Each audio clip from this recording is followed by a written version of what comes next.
Notes. We're on page 75 in the book. So page 75. So the first question is asking us to decide a possible equation for each of these graphs, A through F. So we do need to know that the number of inflection points, all right, 1, 2 inflection points, there will always be one less inflection point than the degree of the polynomial.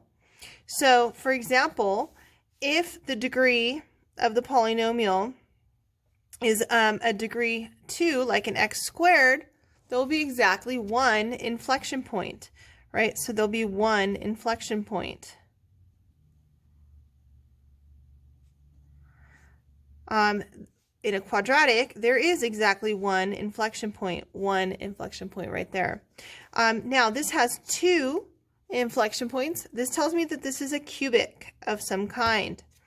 This graph has 1, 2, 3 inflection points. It tells me that this is a degree 4 polynomial. This graph has 1, 2, 3, 4 inflection points. This must be a degree 5 polynomial. All right, similarly, this graph has 2 inflection points. This is also a degree 3 polynomial. This graph has 3 inflection points. That means it's a degree 4 polynomial. And finally, this graph has 4 inflection points. It tells me this is a degree 5 polynomial. All right, now, in a degree 1 polynomial, like, for example, y equals x, it's a degree 1 polynomial. In a degree 1 polynomial, there are no bends, and it is a straight line. What you'll notice here is that our leading coefficient, a, is positive, right? And so we have an upward-facing graph, where the graph is decreasing to the left and increasing to the right. All right, if we had a negative slope, so if I had y equals negative x, my graph would now be having opposite end behavior. On the left, it would be increasing, and on the right, it would be decreasing. Similarly, in this equation, y equals x squared, we know this is an upward-facing quadratic because our leading coefficient, a, is greater than 0. So a is greater than 0, well, it'll be upward facing, and we know that if a is negative, right, the graph will be downward facing. So our leading coefficient, if our leading coefficient is positive in an odd degree polynomial, it will be decreasing to the left and increasing to right. If our leading coefficient is negative in a odd degree polynomial, it will be doing the opposite, increasing to the left and decreasing to the right.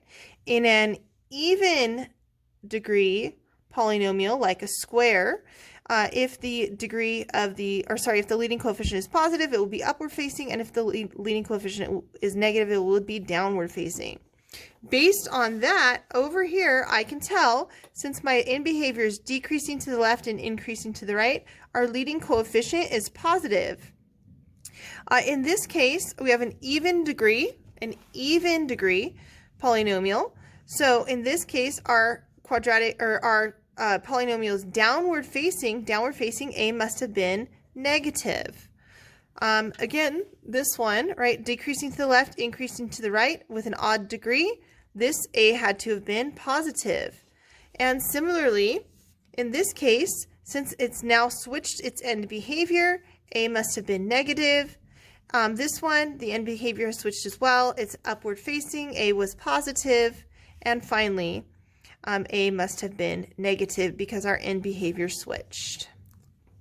All right, that tells me that based off of this information, this was graph letter A, this was graph letter D, this, a degree 4, downward facing would have been graph B, upward facing would have been graph E, and then a degree 5 polynomial, downward facing would have been graph F, downward end behavior on the right and upward end behavior on the left would be F, and then finally C. All right. The next thing we need to know is that the zeros of the function tell us where the graph crosses the x-axis. That doesn't mean that the graph always will cross the x-axis.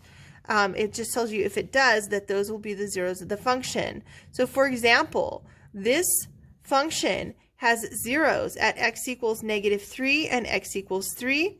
That means that this will cross the x-axis at -3 and +3. It's a degree 2 polynomial, and a is greater than 0, so it is a quadratic. If we were to sketch this graph, our graph would be crossing at -3 and at +3 and doing something like this. Similarly, we can see they factored this for us. Our zeros of this function would be at x equals -3 and x equals +3. Oops, x equals +3 and x equals -1. That means that this graph will cross the x-axis at +3, at -1, and at -3. This behavior of the end behavior of the graph A is positive, so I know it will be decreasing on the left and increasing on the right, and I can sketch. Oh, also my y-intercept is right here at -9, so I can sketch. It's going to cross at -9 and then come back up. And that is a rough sketch of this graph. Should have crossed right there. I missed it by just a bit. All right, the next graph is a quartic. That means that we have 4 factors. Each of these factors, I get x equals -3, x equals +3, x equals -1, and x equals +1. That means this graph crosses the x-axis at -3, +3, -1, +1, and my y-intercept is 9.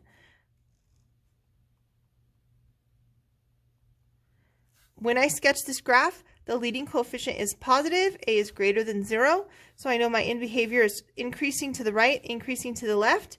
It should look something like this. And there's the sketch of my graph. That is about all there is to talk about. We've already spoken about what relative extremes are. So relative extremes are relative maximum and minimum points on the graph. And to find those, you really do have to use a graphing calculator. So if I wanted to know these exact values, I would need to use a graphing calculator like Desmos to find the relative maxes and mins of the graph. All right, that's a super quick synopsis